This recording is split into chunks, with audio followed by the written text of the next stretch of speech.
Soul food restaurants are sacred spaces where history, resistance, and love are served on every plate. They are not merely surviving businesses, but institutions that preserved culinary traditions, feeding freedom fighters during the civil rights movement, providing safe havens during the era of segregation, and connecting generations of black families to their southern roots and ancestral memory. From a small barbecue shack in Arkansas that began cooking meat before World War I to the elegant dining rooms of New Orleans where civil rights leaders planned revolutions over gumbo, these 10 soul food restaurants have endured longer than most American institutions, preserving their recipes, traditions, and hospitable spirit, becoming living monuments to Black American culture, entrepreneurship, and strength. 1. Jones Barbecue Diner, Marianna, Arkansas. Since 1910s, America's oldest Black-owned restaurant. In a small cinder block building that doesn't look like much from the outside sits America's oldest Black-owned restaurant still operating, Jones Barbecue Diner, smoking pork the same way the Jones family has since before World War I began. For over 110 years, this tiny Arkansas Delta establishment has served one simple menu item that hasn't changed across 5 generations: chopped pork barbecue on white bread, drenched in tangy vinegar-based sauce and topped with mustard coleslaw. The thing nobody tells you is that this simplicity represents perfection, achieved over a century of refinement, with the Jones family smoking pork over hickory wood in pits behind the restaurant, using techniques passed directly from one generation to the next, without deviation or modernization. The restaurant opens at 7 a.m., and locals know to arrive early, because once the meat is gone, which happens most days by early afternoon, the doors close until tomorrow's smoking begins again. What many overlook is that Jones Barbecue survived segregation, economic depressions, the decline of the Arkansas Delta economy, and even a fire that could have ended its story. Yet the family rebuilt and continued serving the same sandwich their great-great-grandparents created. The interior walls are covered with old photographs, newspaper clippings documenting the restaurant's incredible longevity, and handwritten notes from customers expressing gratitude for meals that connect them to ancestors who ate the same food generations ago. Sitting elbow to elbow with neighbors at the handful of tables, you're not just eating barbecue, you're tasting living history, consuming food prepared exactly as it was when your great-grandparents might have stopped by this same spot after church on Sunday morning. The James Beard Foundation Experience. 2. Dooky Chase's Restaurant, New Orleans, Louisiana, since 1941, where revolution was fed. What started in 1941 as a small sandwich shop and lottery ticket stand became, under Chef Leah Chase's guidance, one of the first fine dining establishments in America, where black patrons were treated with the elegance and respect that white restaurants refused them during segregation. Leah Chase, who became known as the Queen of Creole Cuisine before her death in 2019 at age 96, transformed Dooky Chase's into a restaurant where white tablecloth, original African-American art on the walls, and impeccable service created an atmosphere of dignity that was radical during Jim Crow. The thing nobody tells you is that the upstairs dining room became the unofficial headquarters for civil rights movement leaders in New Orleans, with Dr. Martin Luther King Jr., Thurgood Marshall, and Freedom Riders gathering to plan protests and strategy over plates of Leah's legendary gumbo, a rich, soul-stirring creation packed with seafood, chicken, and andouille sausage that could make grown people cry from the depth of its flavor. During segregation, integrated meetings were illegal in New Orleans, but Leah served black and white activists together anyway, understanding that the movement needed spaces where people could gather without fear, making her restaurant as much a site of resistance as any march or sit-in. What many overlook is that Leah's cooking wasn't just sustenance, but cultural preservation, with her fried chicken, red beans and rice, and bread pudding maintaining Creole traditions, while her insistence on fine dining presentation challenged stereotypes about what black establishments could be. Hurricane Katrina devastated the restaurant in 2005, flooding it with 8 feet of water and destroying everything, but Leah, then 83 years old, insisted on rebuilding, refusing to let the storm take what segregation, economic challenges, and decades of urban change hadn't managed to destroy. The rebuilt restaurant maintains Leah's vision, elegance, excellent food, and the understanding that dining should make people feel valued and honored, particularly people whose humanity was routinely denied by the broader society. Today, visitors can still order Leah's gumbo, the recipe, senators eating next to construction workers, lawyers sharing counter space with students, tourists sitting beside locals who've been coming here since childhood, creating the kind of democratic mixing that restaurants in gentrifying neighborhoods rarely achieve. Third-generation regulars remember their grandparents bringing them here after church for hot muffins and gravy-smothered chicken, creating food memories that connect them across decades to family members no longer living. The restaurant has survived urban renewal that destroyed much of the surrounding black neighborhood, rent increases that forced out long-time businesses, and the deaths of both founders, yet it continues operating with the same commitment to good food, fair prices, and treating everyone like family. Why do you think certain restaurants become so essential to communities that their loss would feel like losing a family member? 4. The Four-Way, Memphis, Tennessee, since 1946. Dr. King's favorite Memphis restaurant. Since 1946, the Four-Way has been serving soul food in Memphis's historic Soulsville neighborhood. Opened by Clint and Irene Cleaves when Clint transitioned from working as a chauffeur for the city's mayor to running what would become a Memphis institution. What started as a small lunch counter attached to a pool hall grew into a restaurant that Dr. Martin Luther King Jr. called his favorite spot in Memphis. The place he'd come to relax, play pool in the back room, and fill up on food that reminded him of home. The thing nobody tells you is that Dr. King's last meal came from the Four-Way. He ordered takeout from the restaurant on April 4, 1968, just hours before he was assassinated at the Lorraine Motel, making this establishment forever connected to one of American history's most tragic moments. During the 1960s, the restaurant's dining room served as an organizing space where civil rights marches were planned and where the Cleaves family kept the doors open late to feed tired protesters who'd spent days demonstrating for dignity and equality. What many overlook is that the Four-Way represented something unusual for a black establishment during Jim Crow. It had an unexpected elegance, with white tablecloths, uniformed waiters, and a bell you rang to be seated, creating an atmosphere of refinement that challenged assumptions about what black-owned businesses could be. The menu remains true to Southern soul food traditions. Fried catfish sandwiches served crispy and hot with hand-cut fries, slow-stewed turnip greens seasoned perfectly, and fried green tomatoes that crunch with every bite, recipes that have been maintained without significant changes for nearly 80 years. The restaurant's walls are covered with photographs documenting its history, pictures of Dr. King, images of B.B. King and Aretha Franklin, who stopped in when performing in Memphis, and family photos spanning generations of Memphis families who've made the Four-Way part of their regular routines. Today, the decor is admittedly dated, with furnishings that haven't been updated in decades, but regulars love it that way, insisting that modernization would destroy the authentic atmosphere that makes eating here feel like time travel to an era when soul food restaurants were community-centered rather than just businesses. How does knowing that Dr. King ate his final meal from a specific restaurant change how you think about that establishment? 5. Busy Bee Cafe, Atlanta, Georgia,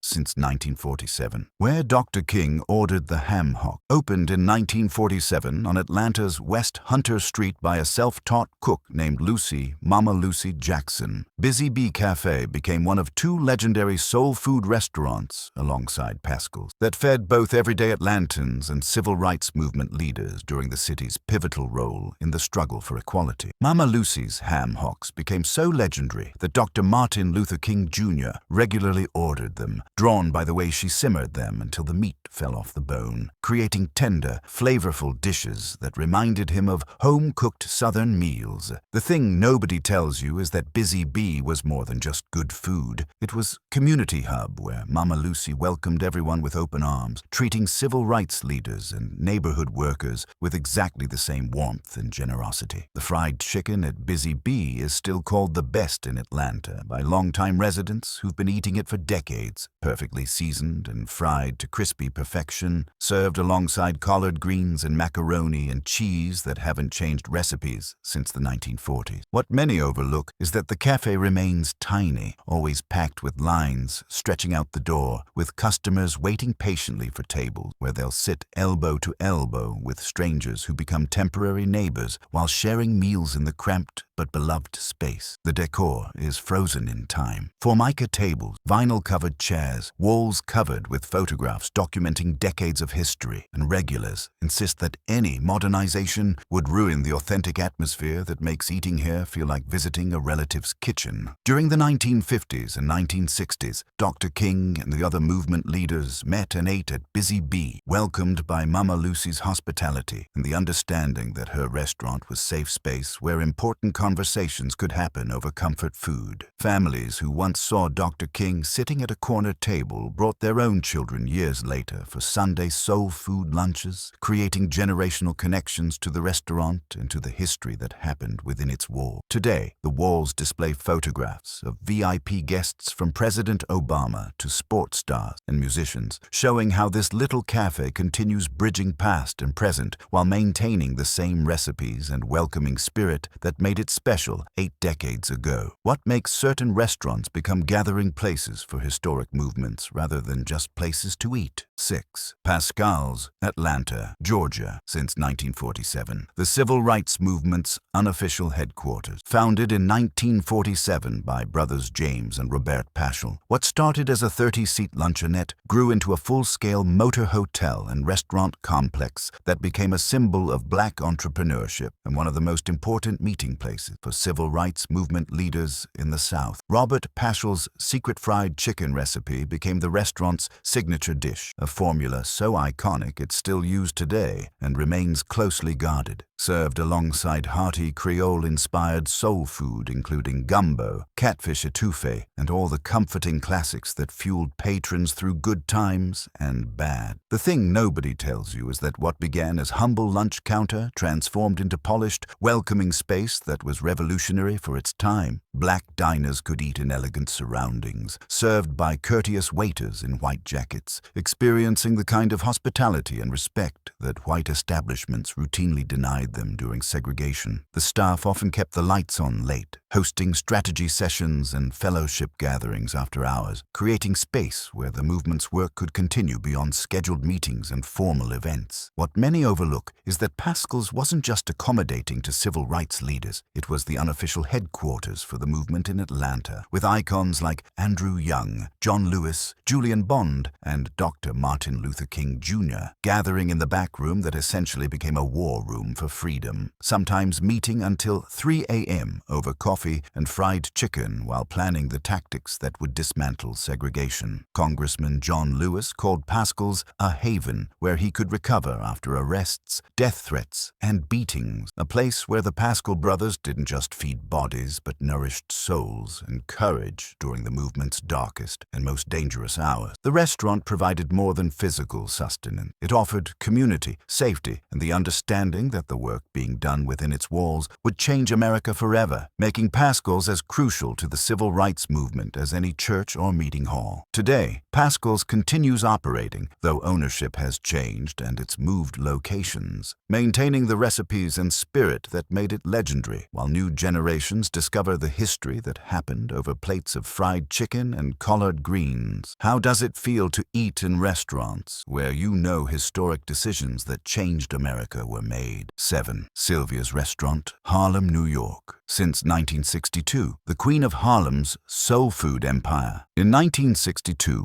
a South Carolina native named Sylvia Woods bought the small luncheonette where she'd been working as a waitress, using a loan and her mother's help to purchase the business that she would transform over the next 60 years into Harlem's most famous soul food destination and an international brand. Known affectionately as the Queen of Harlem, Sylvia built her restaurant on love, family recipes brought from South Carolina, and absolute commitment to making everyone feel at home, regardless of whether they were neighborhood regulars or tourists visiting Harlem for the first time. The thing nobody tells you is that the standout dish that made Sylvia's nationally famous, chicken and waffles, became so overwhelmingly popular that the kitchen literally cannot fry chicken fast enough during peak hours, with the crispy, perfectly seasoned chicken paired with fluffy waffles, creating a combination that people travel internationally to experience. Her barbecued ribs ribs, smothered pork chops, and legendary macaroni and cheese are equally beloved, all cooked from original family recipes that haven't changed since Sylvia first brought them from the South to feed Harlem's hungry residents. What many overlook is that walking into Sylvia's feels completely different from the refined elegance of places like Dooky Chase's. It's vibrant, energetic, sometimes chaotic, with the dining room buzzing with conversation, live gospel or R&B filling the air on weekends, and an atmosphere that's more family reunion than fancy restaurant. Over the decades, a who's who of famous visitors has eaten at Sylvia's. Whoopi Goldberg, Muhammad Ali, Nelson Mandela, Beyoncé, the Clintons, President Obama, with their photographs joining those of everyday customers on walls that document the restaurant's role in Harlem life across 6 decades. Despite Harlem's rapid gentrification and the economic pressures that have forced many long-time businesses to close, Sylvia's remains an anchor of black culture in the neighborhood, still run by Sylvia's children and grandchildren after her death in 2012, preserving the same flavors and welcoming spirit that made their matriarch a beloved figure. For many visitors, eating at Sylvia's represents a living connection between Harlem's past as a center of black culture and its uncertain future as gentrification transforms the neighborhood, making each meal feel like participation in cultural preservation. What responsibilities do famous restaurants have to their community? Just their food. 9. This is it. Barbecue and Seafood. Houston, Texas, since 1959. Houston's soul food institution, This Is It, opened in 1959 in Houston's historically black Third Ward, founded by Frank and Mattie Jones as a family-run haven for Southern home cooking that would serve generations of Houstonians with recipes that never changed because they never needed to. For 66 years, the restaurant operated in the Third Ward before relocating, serving hearty classics including smothered pork chops, dripping with gravy, fall-off-the-bone oxtails, simmered ham hocks, chitterlings prepared properly, and seasoned black-eyed peas that tasted exactly like what grandmothers cooked on New Year's Day for good luck. The thing nobody tells you is that the atmosphere was cafeteria-style comfort at its finest, with customers lining up with trays and chatting with neighbors, while staff greeted regulars by name and knew their favorite dishes without being told, creating efficiency that never felt rushed or impersonal. The dining room was unpretentious and homey, with photographs of community leaders and family events lining the walls, and owners who might step out from behind the counter to give longtime customers hugs, reinforcing the restaurant's authentic role as neighborhood gathering spot rather than just business. What many overlook is that for Houston's black community, This Is It was woven into the fabric of daily life across multiple generations. People remember after-church Sunday lunches from childhood, grandparents treating kids to fried chicken and cornbread, and families marking birthdays, graduations, and anniversaries over soulful plates that connected them to Southern traditions their ancestors brought from Louisiana, Mississippi, and East Texas. The Jones family served with spirit of giving that extended beyond just selling food. They fed stomachs and hearts through good times and economic hardships, maintaining prices that remained affordable to working-class customers even as costs increased. After 66 years, the original Third Ward location closed in 2025 due to circumstances beyond the family's control, devastating long-time customers who'd been eating there for decades and who feared losing an irreplaceable piece of Houston's black cultural heritage. But the story didn't end. A new location in Humble, Texas, run by the next generation of the Jones family, ensures that the soul in this soul food institution lives on, preserving recipes and traditions for future generations who deserve to taste the same food their great-grandparents loved. What does it mean to a community when a restaurant that's been there for 66 years suddenly closes or relocates? 10. Lois the Pie Queen, Oakland, California, since 1951. California's oldest black-owned restaurant, opened in 1951 by Lois Davis and her husband Roland in Berkeley before moving to Oakland. Lois the Pie Queen might be the oldest black-owned restaurant in California, operating for over 70 years as a pillar of the East Bay black community and earning legendary status, particularly for breakfast and the homemade pies that gave the restaurant its name. Lois's sweet potato pie and peach cobbler became so legendary that her husband named the entire restaurant in her honor, with recipes she learned from her mother becoming treasured across generations of customers who drive across the Bay Area specifically for a slice. The thing nobody tells you is that customers affectionately called